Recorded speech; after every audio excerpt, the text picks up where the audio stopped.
movie was about.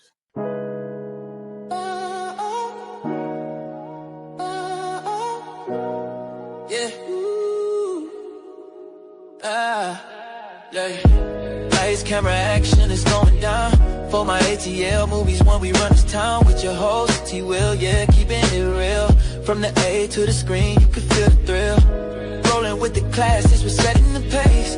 Highlighting the magic of our soulful space. Got the vibe, got the crew, making it tight. When the screen lights up, everything feels right. Grab your popcorn, let's make it loud. T-Will, T-Will. It's movie time, ATL style. Stand proud. From the silver screen to the hearts we steal. T-Will, T-Will. Every frame we capture is a real deal. Yeah. Talking premieres where the stars align. ATL views, yeah, they really shine. Behind the lens, capture. Welcome, MCU Marvel fans. Welcome, everyone, to Iron Fist Season 2 with your host, T-Will, and my guy, Jordan Burden, with that ugly shirt on. How you doing today, Jordan? You all right? I'm doing great. How you doing? I'm good, man. I'm surprised you're going to let me get away with that crack about your shirt, but okay. Anyway, let's get into it, man. Iron Fist Season 2. With Finn Jones as Danny Rand alongside Jessica Henwick as Colleen Wing, Tom Pelphrey as Ward Meacham, Jessica Stroup as Joy Meacham, who irritated the hell out of me, Sacha Dhawan as Davos, who also irritated the hell out of me, and Alice Eve as Mary Walker, who, as Typhoid Mary, and I didn't mind Typhoid Mary. She was okay. But hey, man, back to Season 2. Jordan, I'm going to let you quarterback this. Give me your thoughts on where we are Season 2, where we're going, and just let's talk about it. Well, I mean, this season does a great job of there's a great setup to this season. At the end of The Defenders, as Matt Murdock is dying at the present state, we think that Daredevil's dead. He says to Danny Rand, he says something like "defend my city" or something like that, or "protect my city." Yeah. And I thought that was gonna just lead to nothing, but it leads to actually a very interesting arc for the Iron Fist in this season. Because all right, the first season, it's like Danny's trying to get back into the swing of things. He doesn't really understand society and societal norms, because the last time he was there, he was like, 11, 12 years old. And now he's a full-grown adult. So there was a lot to be figured out, and there was a lot of bumps in the plot of season 1.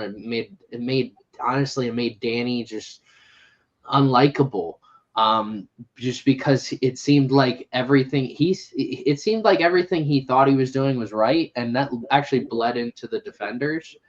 But the events of the Defenders and Luke Cage seem to have turned Danny into like, I need to be a better person. Yeah, they mellowed him out. And him out a lot. They do such a great. They do a 180 of writing and 180 of just the choreography for fights.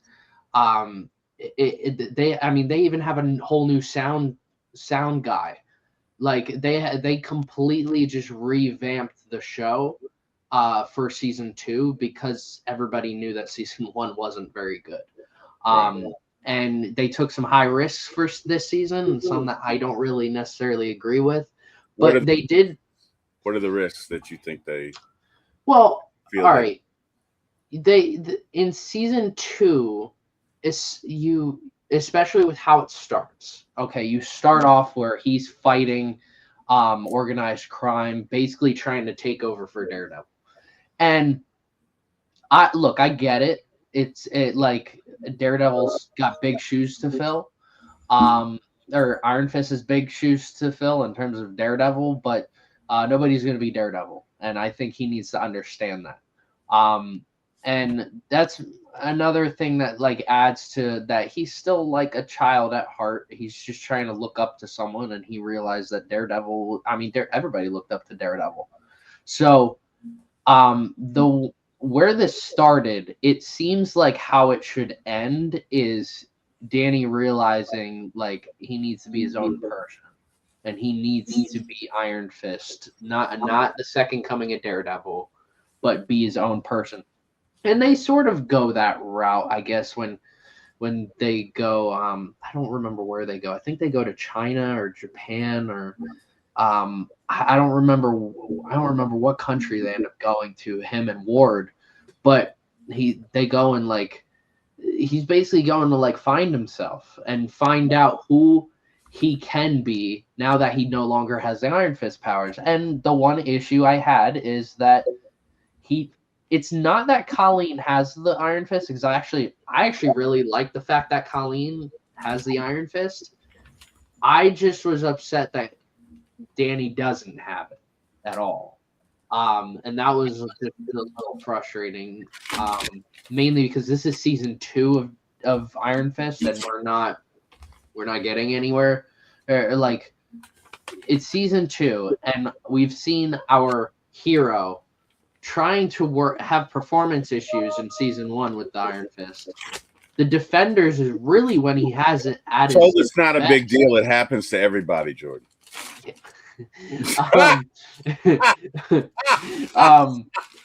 The Defenders, that's when he's probably at his peak with his controlling the Iron Fist, and even then he kind of screws that up because mentally he's not there. He ends up screwing over the rest of the Defenders and leads to Elektra winning a little bit.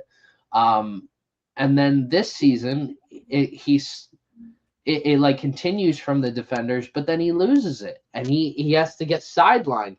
That's the main issue I had with this season, is that Danny Rand felt like he was sidelined. Now, what Marvel seems to be doing is it's almost like they want the Iron Fist mantle to be like spread around. And in the comics it is like that, but I don't think it should, because I think people need to understand the Iron Fist and how that it just doesn't get passed around. It's not something like Thor's hammer. Like, this is something that should be rare and should be passed down generation to generation, not thrown around. Because they're in What If, one of the seasons of What If, there's a little kid who has the Iron Fist. Then in Eyes of Wakanda, there's a character who has the Iron Fist. In this, I mean, we have Colleen who has the Iron Fist, Danny who has the Iron Fist, and then what's his name? What the heck is his name? Davos. Davos has like a version of the Iron Fist. It just, I don't know. I wish we could see maybe, and this is something that Daredevil Born Again season 3 can talk about. Maybe this time frame without the Iron Fist can allow him to be a better Iron Fist. Also, if he ends up with the Iron Fist to start Daredevil Born Again season 3, I'm gonna have a whole lot of questions. Like, and I'll probably be annoyed because he has it at the end of this series. He doesn't. Iron Fist. No, all right. What those are like, think about it like Iron Fist pistols. Like, only the pistols have the powers those powers. It's not his fists anymore. So, and like when he shoots, those are magic bullets that he can control while they're shooting in there. So he could shoot one way and redirect it to go another way. That's the way those pistols work. It's the same sort of the same thing in like Doctor Strange, or different mystic arts people have different like clothing or weapons that they use that they can conjure up. The Iron Fist is the same way, that there are different pieces of material or different ways you can conjure up your chi into something. For some, it's the fists. For some, it's pistols. For some, it's like belts. For some, it's shoes. Like, it's all different kinds of things. So by the end of this, it's like, okay, I have so many questions that we're probably never going to answer, even to this moment, unless we get like an Iron Fist special, which when you pointed that out last week, I couldn't help but continue to think about that. That I think that we should probably get a special on Iron Fist, Jessica Jones, and Luke Cage and what they've been up to in between these gap years. It would also be great to see what it was like for them during right after Thanos snapped his fingers. Like, did they fade away? Did they stay? Who knows? I mean, my guess is that Luke and Jessica probably stayed because of the fact that, I mean, they have a child together. I think there's a lot of history behind them, but I don't think there's that many years you can cover. So I think they didn't get snapped away. Who knows?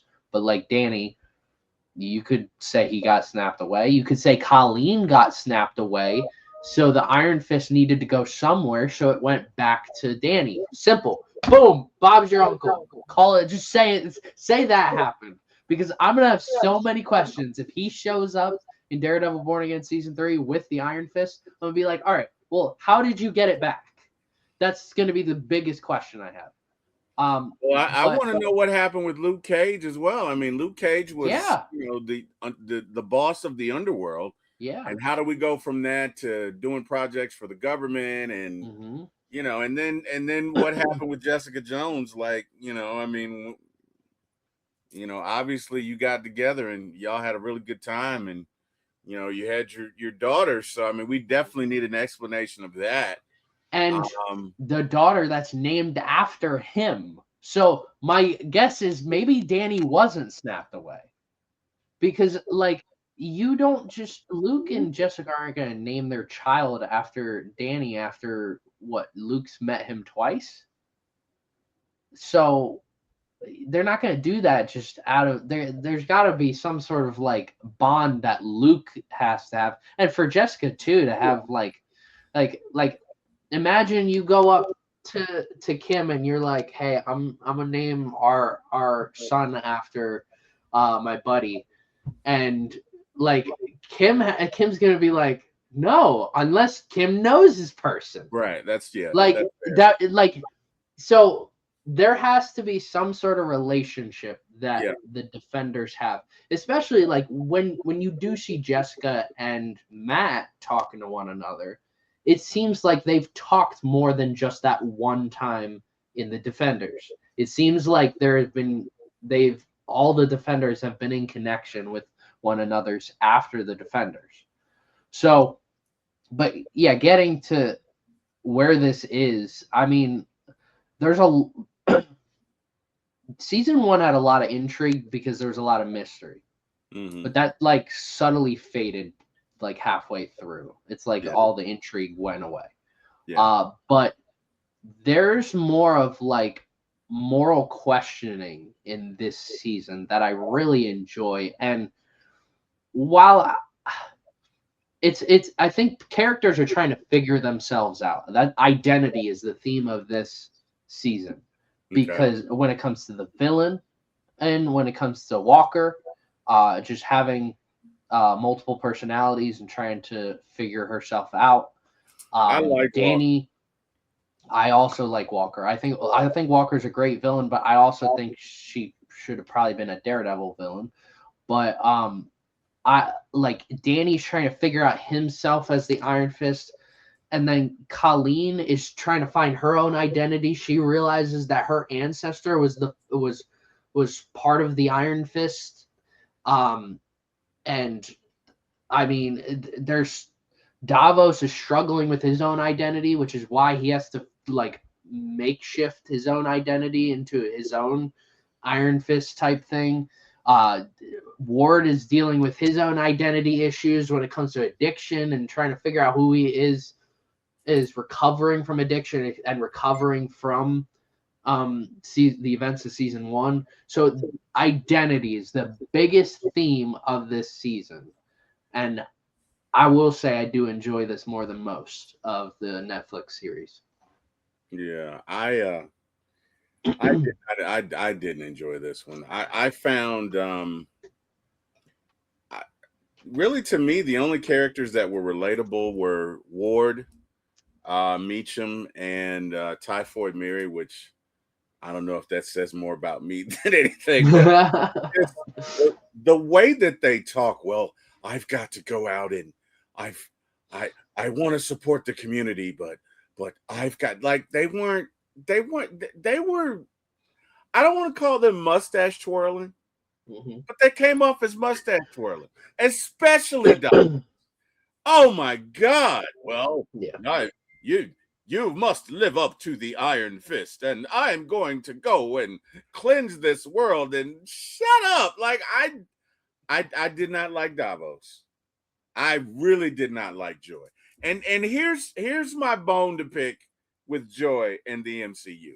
Okay, Joy is the personification of late 90s and early 2000s TV. She is the personification of soap operas where they need to, two people are in love and they've been together for 6 months and they just want to break them up for the sake of breaking them up. So they write this stupid conflict in here. Like, oh my God, you washed my socks. You don't tell me what to do. What are you doing washing my socks? I'm going to break up with you. Like, how stupid that is. This entire plot line for her, so she's mad at Danny and she's mad at Meacham because her dad, who was a demon, who, by the way, attacked her in season 1 because they didn't tell her about her dad. And she knows how he was. She knows. She saw firsthand what he did. But no, she's mad. And she's mad enough to take all the money because they give her the money. She's mad enough to try and wreck the company. It does not make sense. It does not make it. That does not feel real at all. That's not a reason for real beef. I hate the way she's written. I hate the semi-smart ass, snarky way she talks. It's like she's trying to be more malicious than what she is. I don't like her at all. I think of her like I think of, you know what? I just don't like her. I don't like her. But hey, give me your thoughts on Joy. It's funny because when Joy was first introduced in season 1, I was like, I feel like I really like her. And as the season went on, I'm just like, they're giving me reasons not to like her, but I feel like I should. And then this season, I was just like, I don't really like you that much. So, I don't. There is still writing issues with this season, and just Iron Fist in general. And maybe there were some miscastings along the way. I don't think Joy was miscast. I think she was just written poorly. Yes. I think some of these actors were written poorly. Now, most of these actors went on to not really do much after Iron Fist. I could see why. So a lot of that had to do with, I mean, I'm sure some of them held on because they probably like, so when you're on a show, you basically have to cancel anything you're doing outside of the show to stay with the show. Right. And or that show ends up getting canceled. Or when it gets canceled, now this is labeled a Marvel show when this came out. So they signed on, and then this merger happened, all the assets of the Defenders got possessed by Disney. And it's like, what do? Do you wait for the call for for them to renew season 3? like what is going on. And I don't know if Disney reached out to them at all. I don't think they reached out to anyone from any of these series to say, hey, we're canceling the show. Hey, we're renewing it. They probably just left them in the dark. And so I'm sure these actors were probably like, okay, let's wait like a year or two, and then COVID happened. Like that got canceled, then COVID happened, and there's just so much that went on during that time that it's like they probably got shafted at the worst time to be an actor. So I'm rooting for these these actors to come back in their respective roles, especially Colleen and Danny. I'm if I don't see anyone else, I'm okay with it. I mean, Ward really came on strong by the end of this season. Like I was like, I really liked Ward. Like I hated him. I straight up thought he was awful in season 1. I was like, I hate this character so much. I hate you so much right now. He had no redeeming qualities to him in season 1. And then season 2, it's like, okay, comeback season. And by the end of this, him and Danny are going over to different countries, flying around, trying to figure themselves out. Who's running the company? Don't say Joy. I assume Joy. Don't say who Joy. Else would? Yes, don't say Joy. Who else would? Like, don't say that. That's but yeah, who else would? I mean, I'm my guess is Joy. So we go from her hating him to trying to ruin the company and take it down to now she's like I hate what that I'm thinking is that Joy, I think all in all, Joy wants to run the company. Danny does not care, and Ward is not in a right state of mind to run this company, and probably is exhausted from how he's run the company before. So I think the logical way to improve the mental aspect of all 3 characters is if Joy runs the company, and then Ward and Danny go just do whatever they need to do and travel around and stuff. Whatever they're even doing, I don't really even know. But yeah, I mean, I guess Joy. I don't know. Joy was but Ward was a character I had so many issues with. He definitely improved. Joy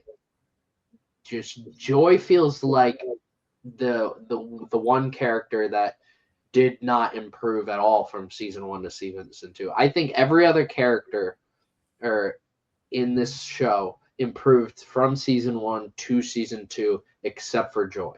I think Danny improved. I think Ward improved. I think Davos is just written silly. I can't relate to him. In 2026, I can't relate to him. He is not relatable. Not to me. I didn't like it. It got worse and worse. The dialogue in this was just silly. I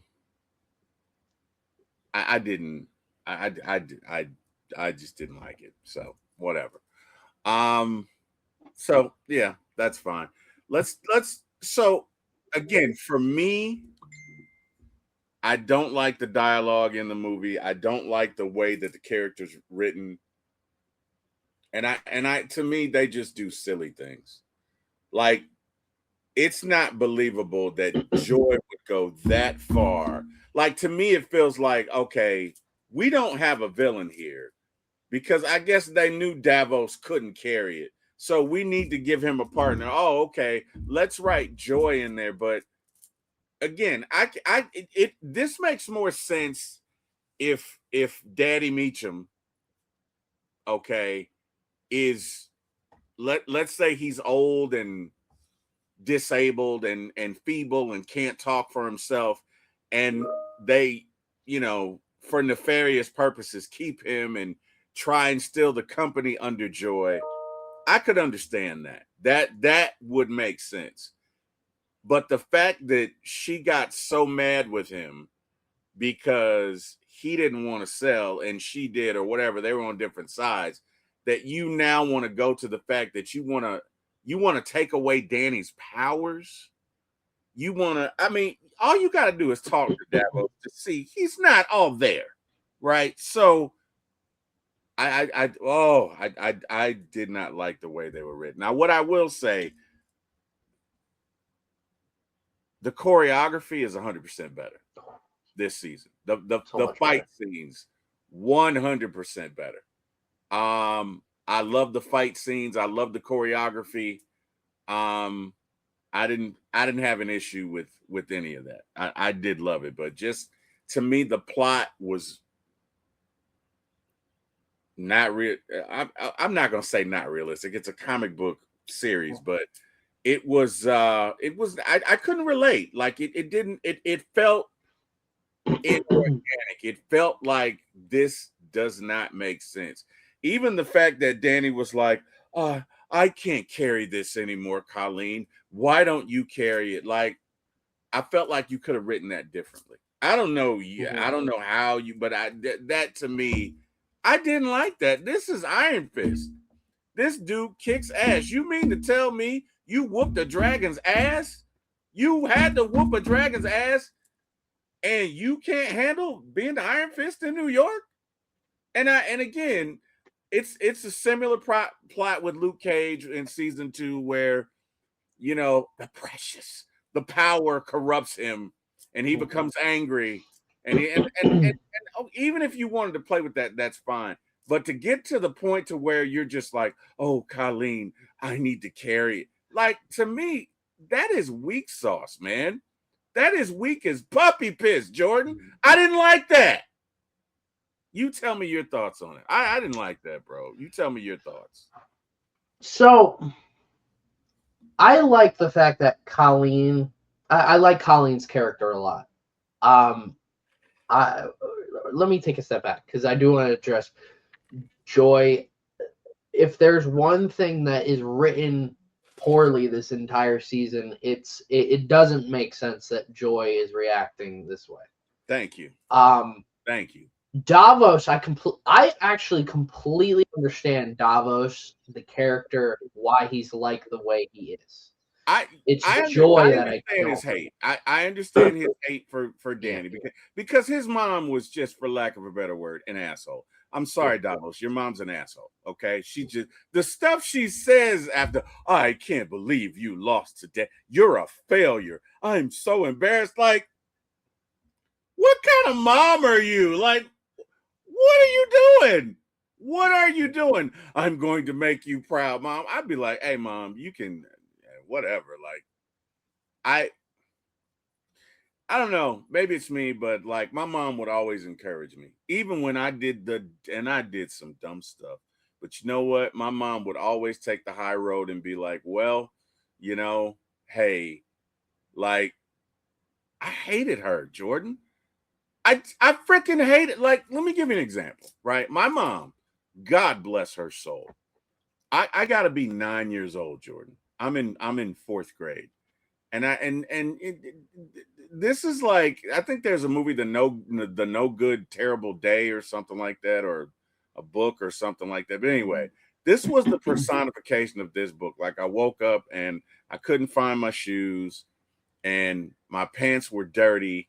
I didn't have anything clean to wear, so I was late doing that. And I put on my favorite shirt and I ripped it. And then I had to find another shirt. And then I came downstairs and I saw my favorite comic book. I left it outside and it got wet and it was ruined. Oh yeah, you did mention this. And I got tears in my eyes. Mm-hmm. And my mom, stayed home, bro. Mm-hmm. She stayed home, right? Mm-hmm. Stayed home, bro.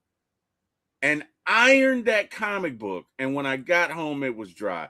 I will forever love her for that, bro. Like, that's just, and we go from that to you're a failure. Oh my, I hated Davos's mom.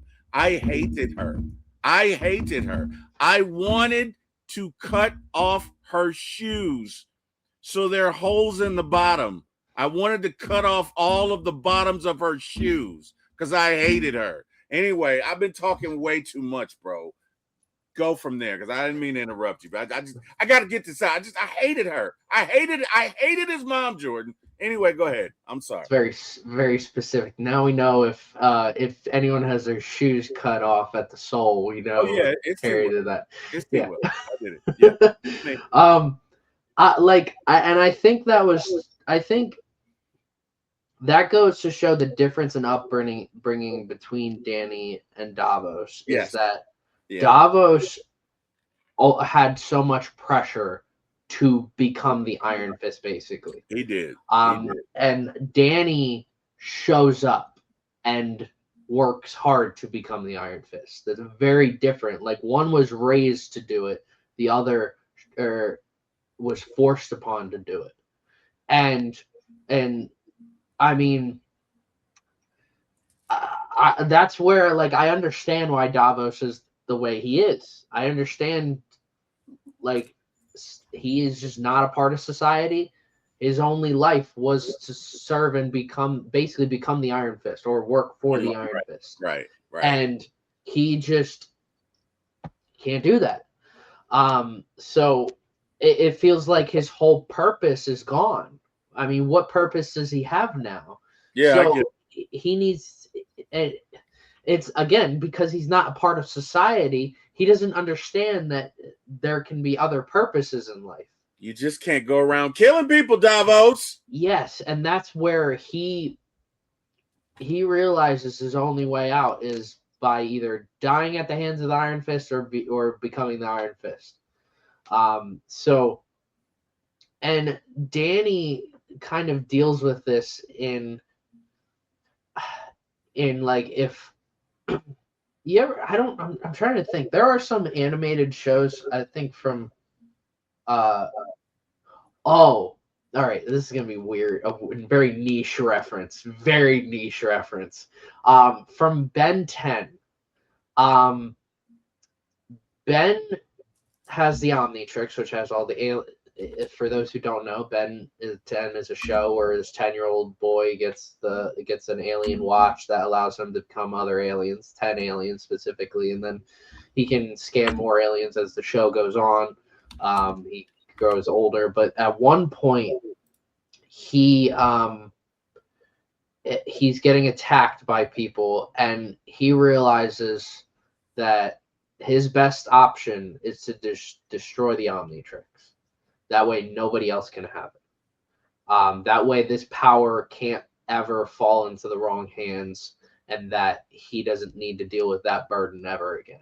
Right. And I think they wanted to try that by basically saying, well, Danny doesn't want the Iron Fist and wants to figure out who he is without it, and Davos sure can't have the Iron Fist. So why not give it to Colleen? I mean, who's basically her birthright. I mean, her entire heritage comes back to the Iron Fist. Mm-hmm. So I think they wanted to try something like that. And I think it was a little too early. It's season 2 of Iron Fist. Like, I'm still trying to figure out whether I like this character or not. Yeah. And it's just way too early to be doing that. It would be like it would be like the events of Iron Man 3 happening in Iron Man 2. Yeah. And where he gets the surgery, doesn't have the arc reactor. It's like, wait, he just literally got that the last movie. So that's the way I look at it. I respect the fact that they tried so hard in this season for risks, high risks, giving Colleen the Iron Fist, making Davos make it up his own Iron Fist. I mean, some aren't well done, like Joy and Davos getting together to go against Danny. Awkward. But like Ward also, like, being a strong part and strong like friendship and rebuilding that bond with Danny. especially Yeah, after I the like events of Ward, season but one.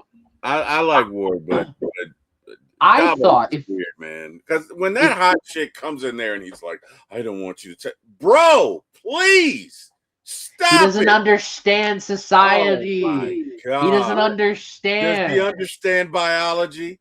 Probably not. He probably was Men have not taught needs. that. Oh, He okay. he Okay. probably wasn't taught that. He probably doesn't understand anything. Bro, Like there's certain things that are just primal, Jordan. They're just primal. when you are raised by ninjas to be a ninja, and all you are is a ninja. Obviously, you have a friend that's a ninja. That's also a fake person, but is a He's ninja. not a fake. Uh, He's not a fake. but He is a real but ninja. of course, that person was probably also raised by ninjas and has never Oh been my anywhere. No, he There's- had a child, so he definitely, oh, he understood biology. yes, he did. Yes, he did. Yeah. So But there are like they I don't remember what I was getting at, but they tried for so many risks with this season. And I appreciate that so much because nobody liked season 1. So the best course of action, if nothing is working, is to get new writers, get new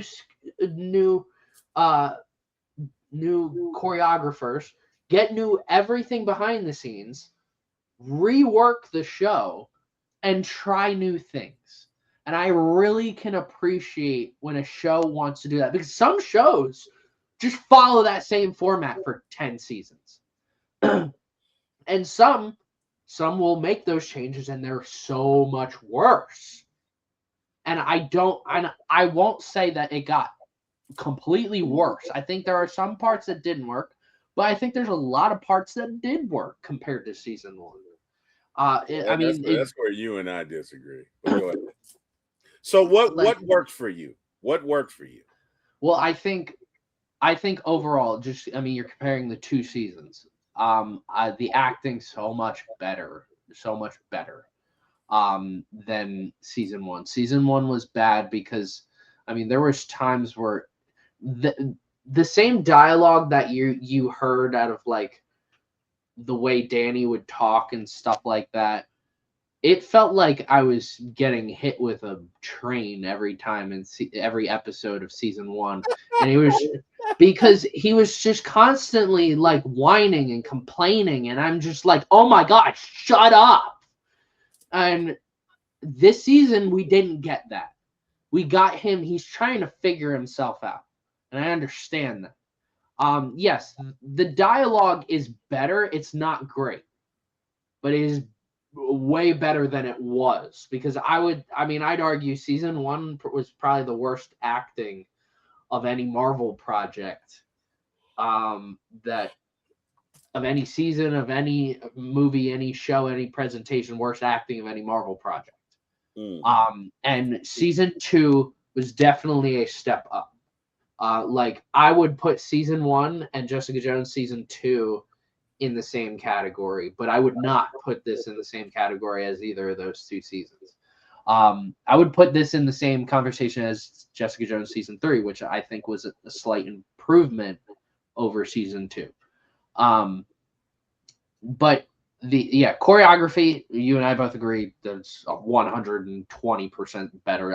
The choreography was so bad in season 1, and I'm just like, I was bored because of the choreography. I'm like, wow, this dude is trying to fight a security guard, and you expect me to think that this guy's the immortal Iron Fist? Like, get out of my face.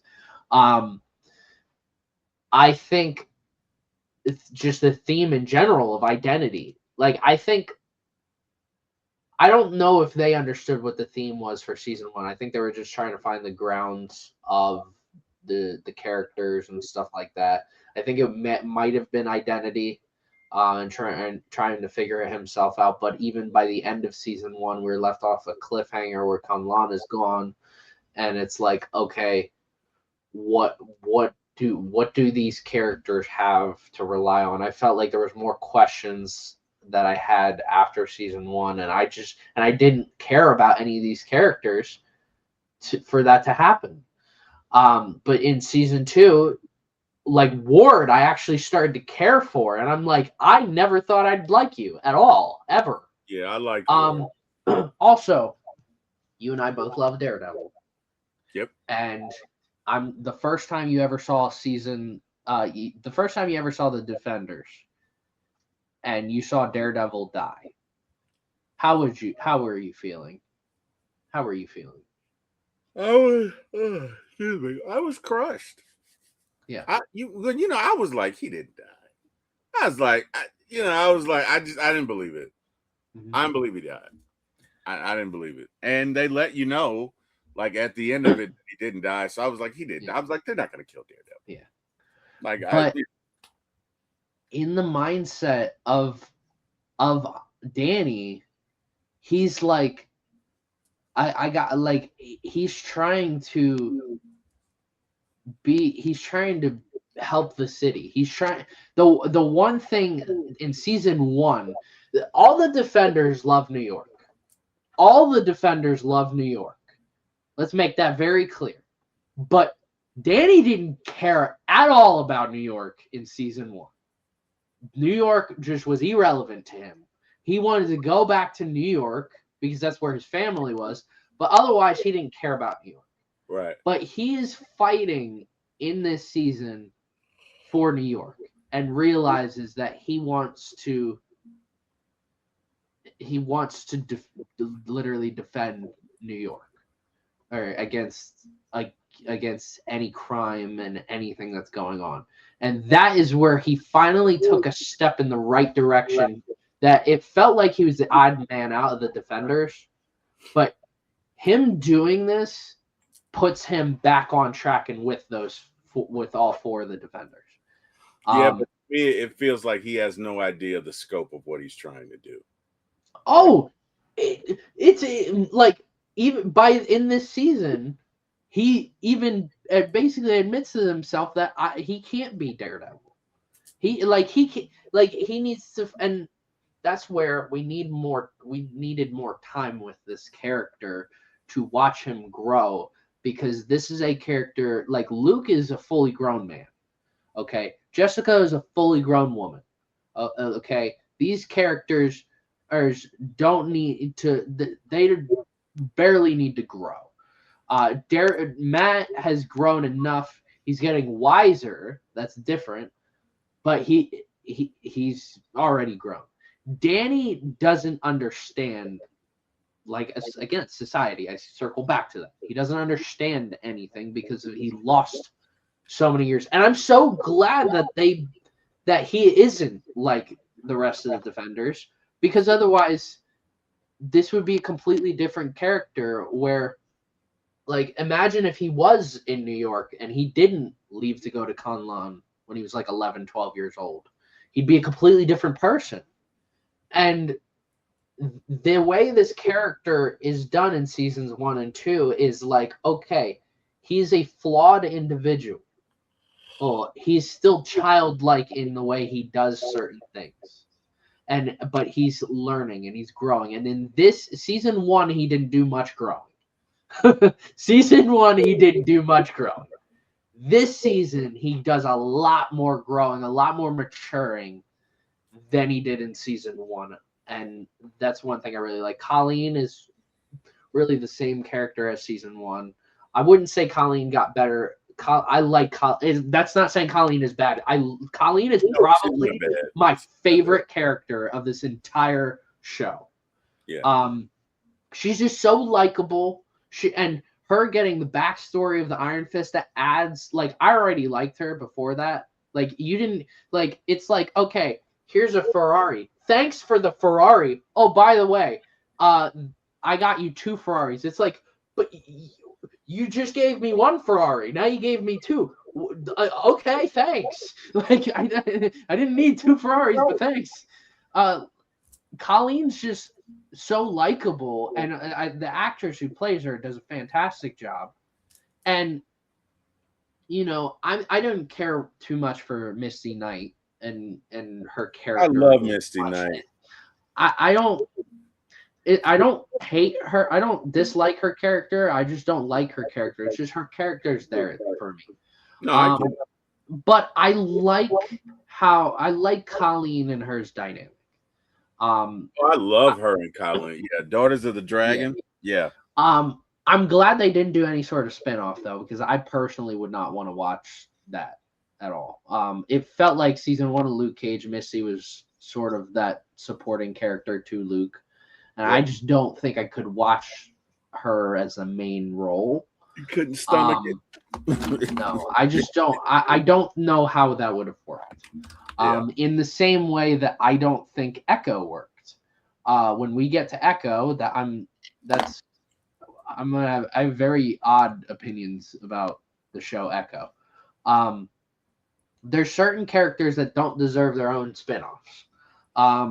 Like Colleen inherently could just continue this.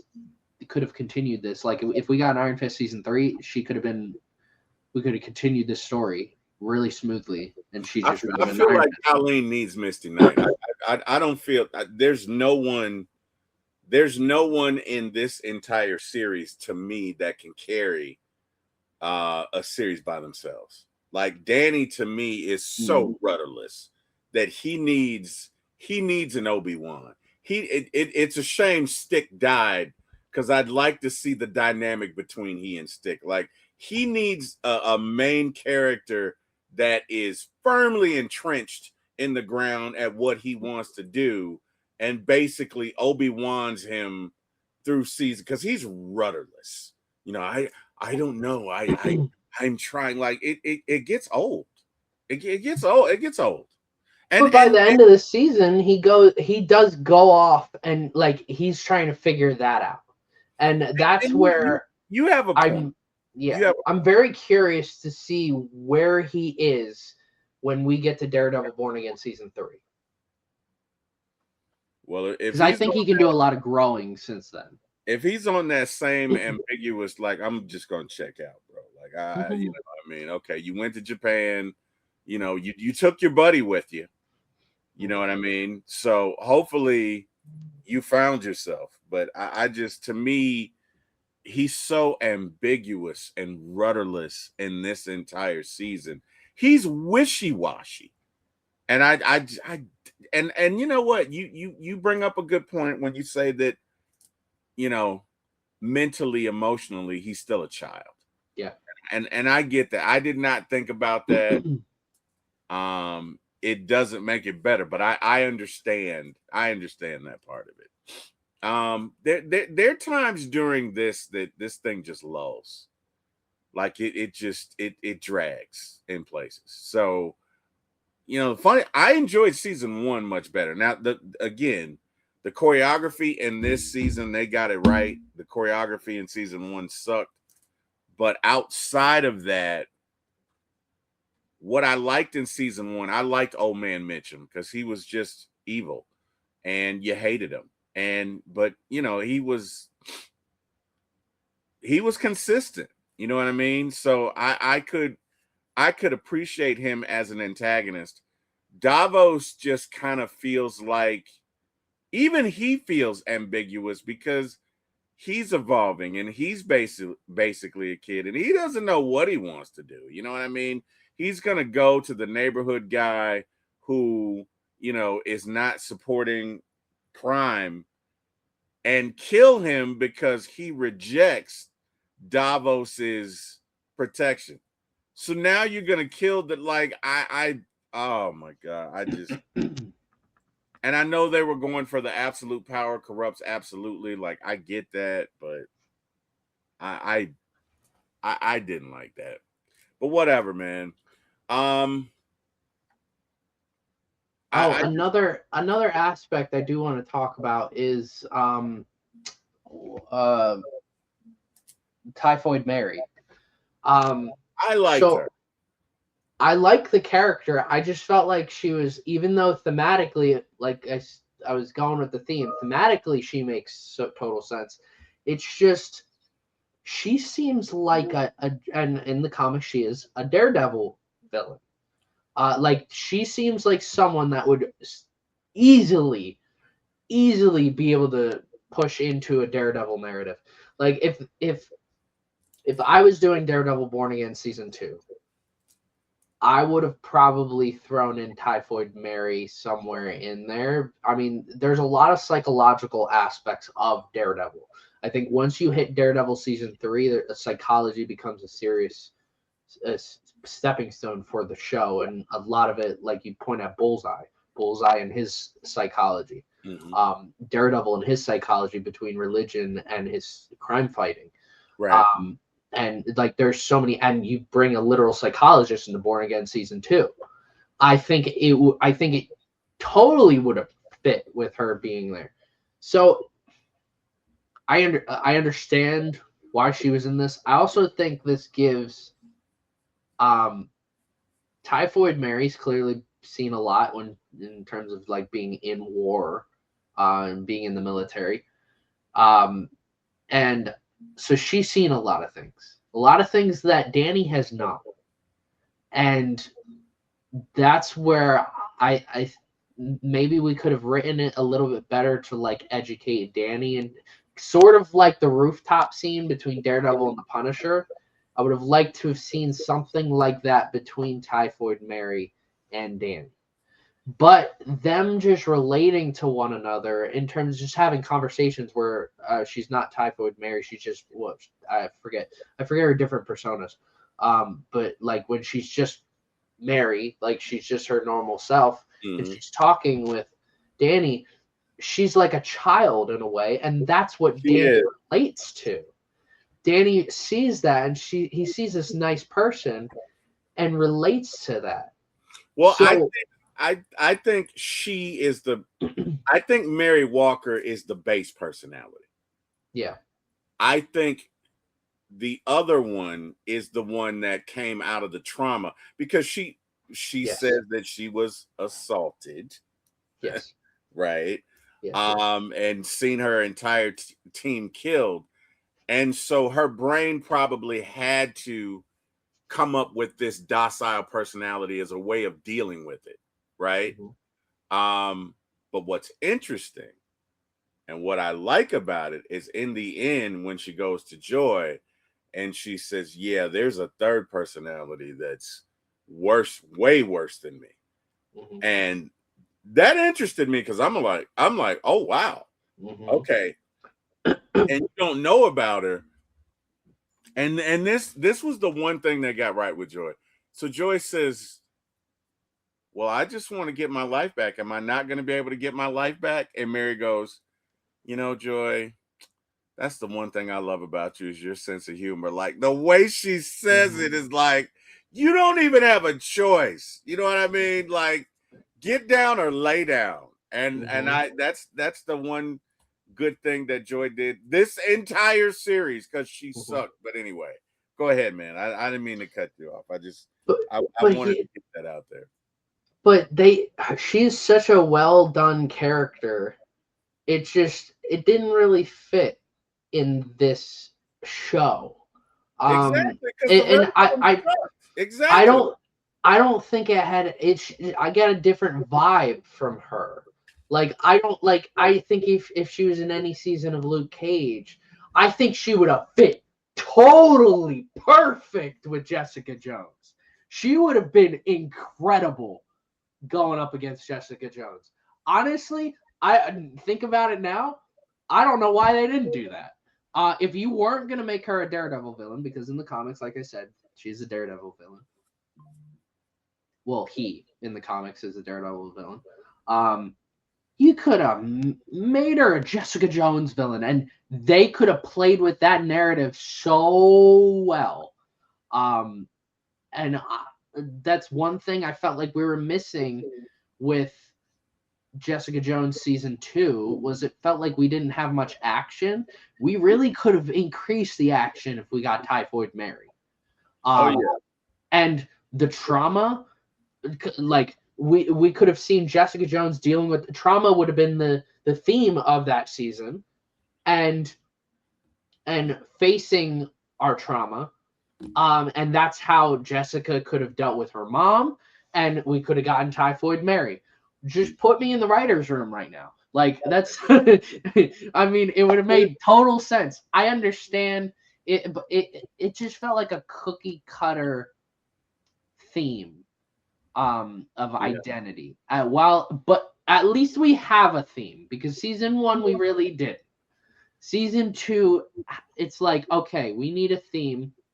Why don't we stick with identity? That way we can tie in all of these characters to that central theme of identity.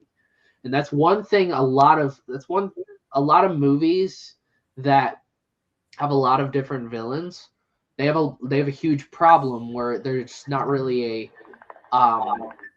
there's not a central theme. Like you look at Spider-Man 3, right, with Tobey Maguire. There's no theme that connects Spider-Man, Peter Parker to Harry to Venom to Sandman. There's no theme that connects those. There's no theme that connects in the Amazing Spider-Man 2 Electro to the Goblin to Peter. There's there's different themes that connect those. It's multiple of those characters, but not one overarching central theme. And that is one area that they nailed with. Is it very, like I said, cookie cutter theme? Yeah, because identity seems to be a theme of a lot of superhero stuff. I mean, we could probably list like 20, 30 projects that where identity is the theme. But that's where I think they really nailed it. And I understand why Typhoid Mary was in this. It just felt a little just out of character for this character to be in this specific show. No, I totally get why Typhoid Mary, and I even like the fact that it started with the other personality. Yeah, that, you know what I mean, because it did give you some mystery and some mystique. Mm-hmm. And I figured she did have what's that, dissociative identity. Dissociative identity, they know about you, they know about each other. Schizophrenia, they don't, right? I think that's the way it goes. I think a schizophrenic person, the personalities don't know about each other. And dissociative identity, they do. I think there's associative identity and dissociative identity disorder. Okay. So like, all right, for example, all right, it's possible we don't know either because in certain cases, the people who do have that, let's look at I was gonna say Get Out, no, Split. There are certain instances where like you are consciously aware of, like in Split, James McAvoy is consciously aware of the different personalities, but they also make it abundantly clear that everybody is aware of them. Yeah. But with this, it's possible she does, but it's possible she doesn't, and she was told about the other personalities by talking to as simple as a therapist. Or just realizing like, hey, I just lost 3 days of my life. Like, where did that go? And simple as going to a doctor and figuring that out. And it's like you may be aware or you may not be aware, but you know that you have it. It's weird. Yeah. Okay. Well.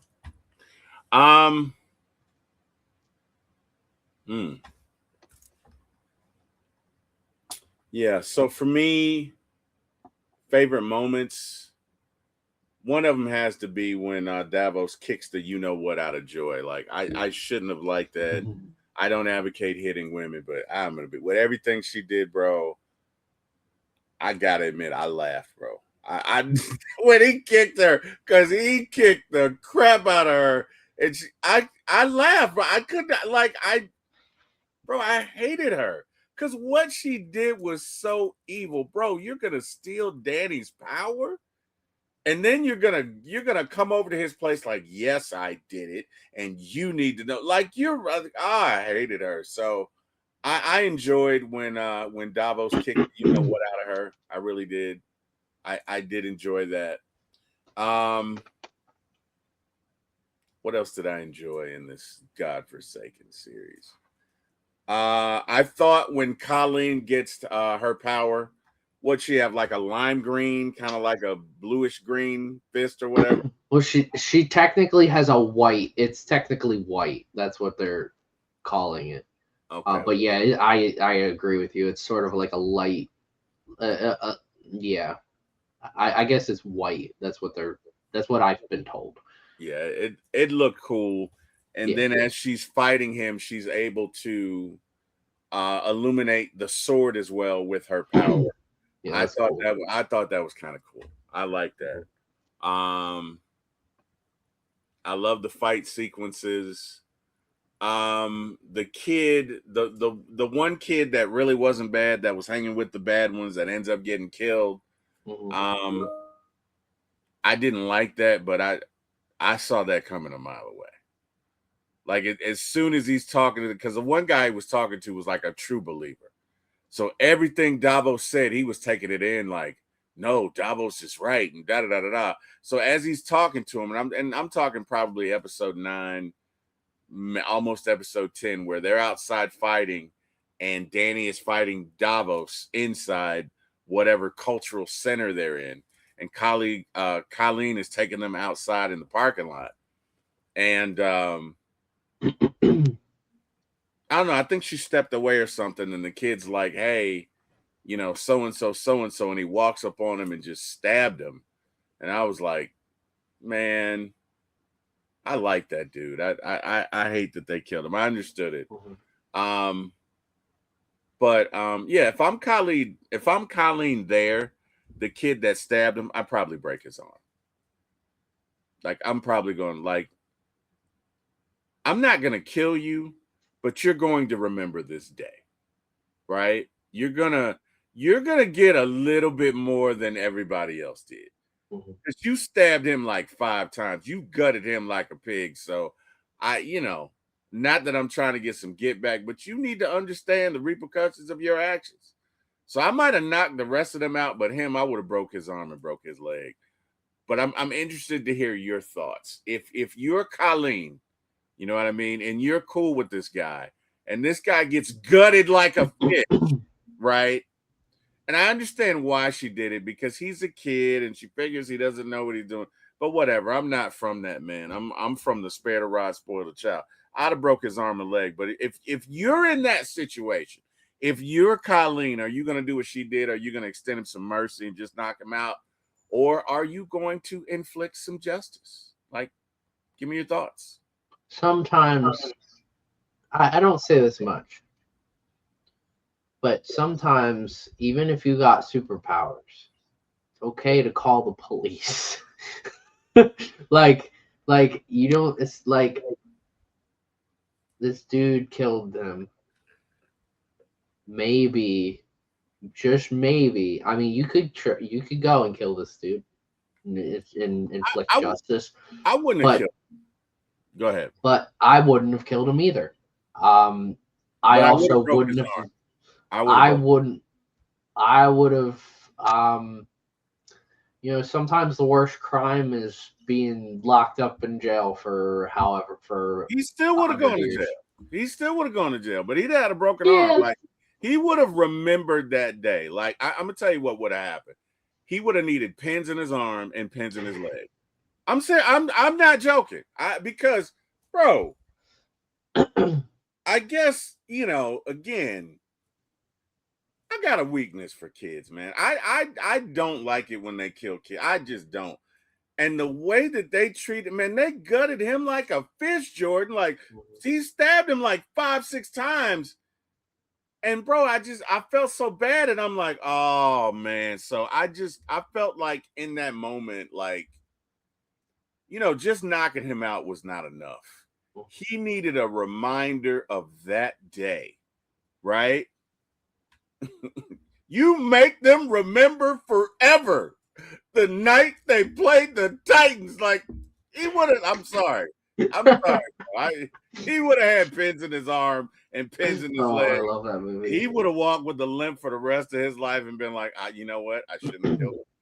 Thinking about it as I've been in jail for 6 years, I got these rods in my knee, and every time it rains, it hurts.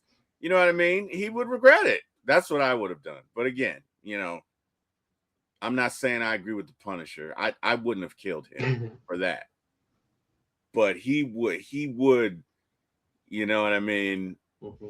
He would walk with the limp for the rest of his life. But anyway, that's just me. Whatever. It is what it is, man. Whatever. Okay. It is what it is, man. For me, and I thought long and hard, man. I lamented on this one for quite a bit because I want to be fair. You and I have been doing this for like a year now, and I really do try and be fair, Jordan. Mm-hmm. But I got to give this a 6, man. 6. Okay. Yeah, I got to give this a 6 out of 10. Your first 6 out of 10. Is it Congrats. really? Yes, it is. Okay, well, yeah, then it should stand alone then. So, yeah, I got to give it a 6 out of 10. Just because I like Danny, but I did not like the way that he was written. There's too much ambiguity, too much inability to identify oneself, too much inconsistency and wishy-washiness. I hated the way Joy was written. I understand Davos and that he's out of place, but I felt like they needed another antagonist other than Typhoid Mary to kind of balance them out. I really did. I felt like they needed another antagonist, and it doesn't have to be a real badass one, but just someone that like can come in and assume command and give us a very succinct view of what the plan is, right? And a plan that makes sense. And I don't know if he has an issue with Davos, but that would have been better for me. Like, to me, you needed a fourth villain that could kind of set them straight, and you also needed either Stick, and I know Stick's dead, or someone like that could keep Danny on the straight and narrow. Like, Danny, what the hell are you doing, bro? No, you're not going to give your powers away. Get it together, Danny. You know what I mean? That's what I felt like this needed. So I felt like the whole villainous plot for Joy was silly and juvenile and very soap opera-esque. Oh, it felt like 90210. You know what I mean? It felt like a 6th grade relationship. Oh, I love you. And 2 weeks later, oh, we've broken up. Like, it's got the emotional intelligence of Solomon Grundy. That's really how I felt about this. Like, I did not. Oh, I didn't. I hated the writing. You know what I mean? Even Jessica Jones season 2, what I will give it is, even though they did focus too much on the story, it was a good story, Jordan. Now, they focused so much on the story that they forgot that this was basically a comic book series and not about comic books.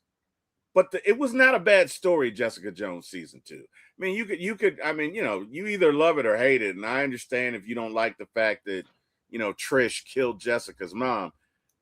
But even those didn't lag for me. I could sit through that. This was kind of a lag, and I didn't like the writing. I didn't like the villain. I just didn't like it. I gave it a 6. Now I'm going to be quiet because I've talked way too much. Give me your thoughts on this one, Jordan. So this isn't going to be that one of our biggest disagreements. I mean, we've gone like 3 or 4 straight weeks where we've had almost the same score. We are going to disagree on this one. Oh, yeah. But it's not that big of a difference. I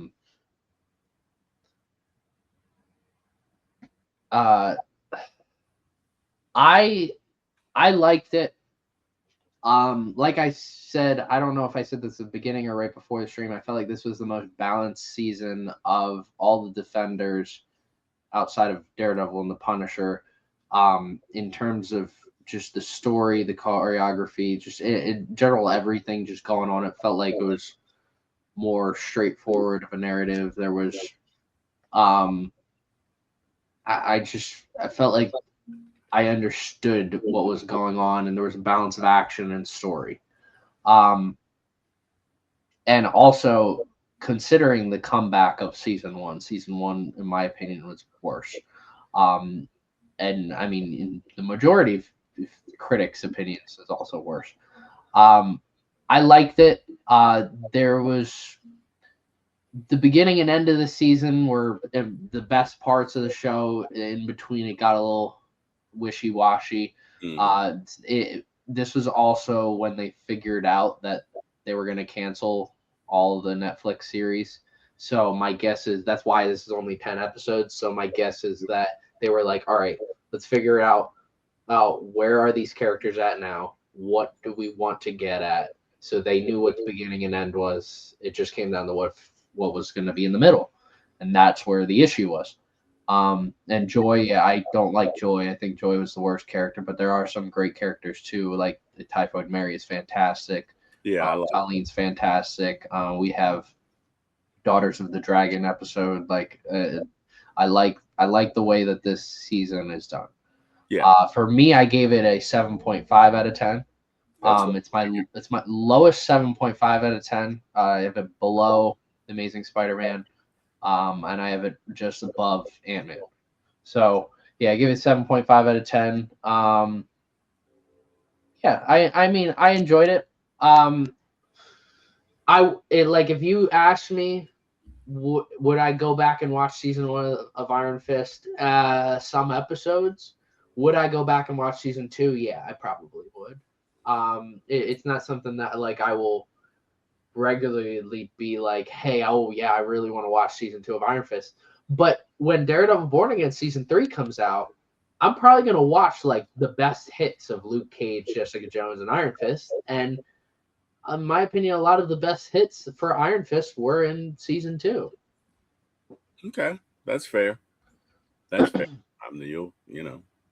I figured you give it a 7.5.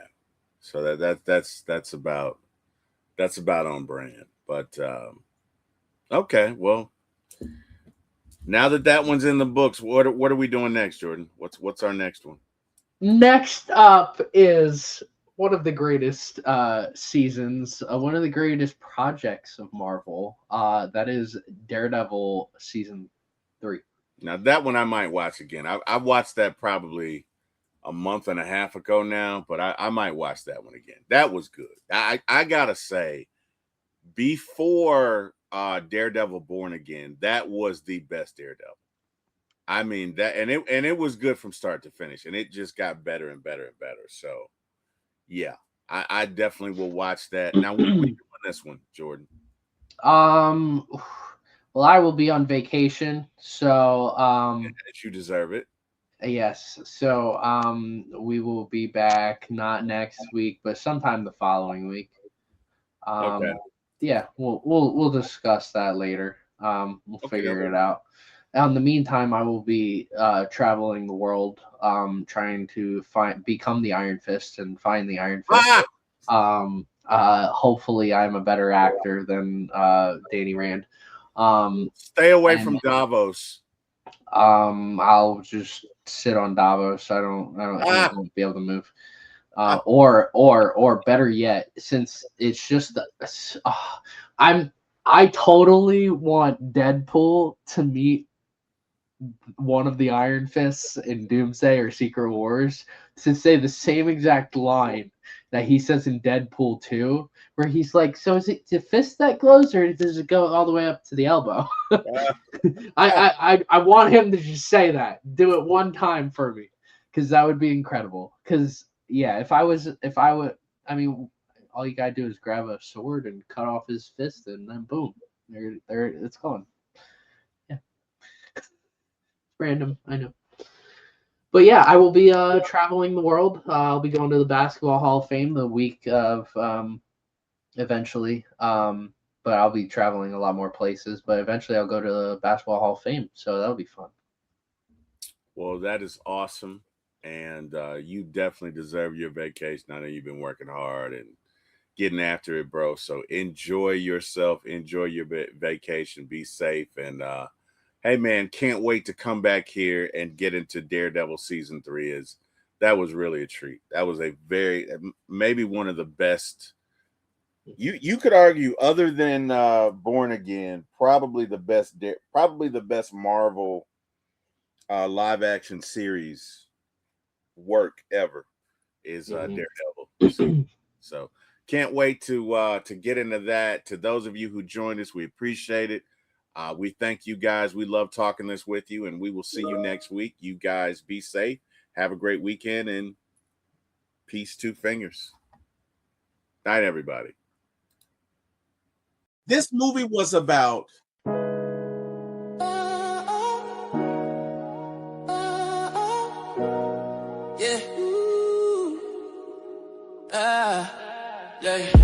Lights, camera, action is going down. For my ATL movies, when we run this town with your host, T-Will, yeah, keeping it real. From the A to the screen, you can feel the thrill. Rolling with the classics, we're setting the pace. Highlighting the magic of our soulful space. Got the vibe, got the crew, making it tight. When the screen lights up, everything feels right. Grab your popcorn, let's make it loud. T-Will, T-Will. It's movie time, ATL style. Stand proud. From the silver screen to the hearts we steal. T-Will, T-Will. Every frame we capture is a real deal. Yeah. Talking premieres where the stars align. ATL views, yeah, they really shine. Behind the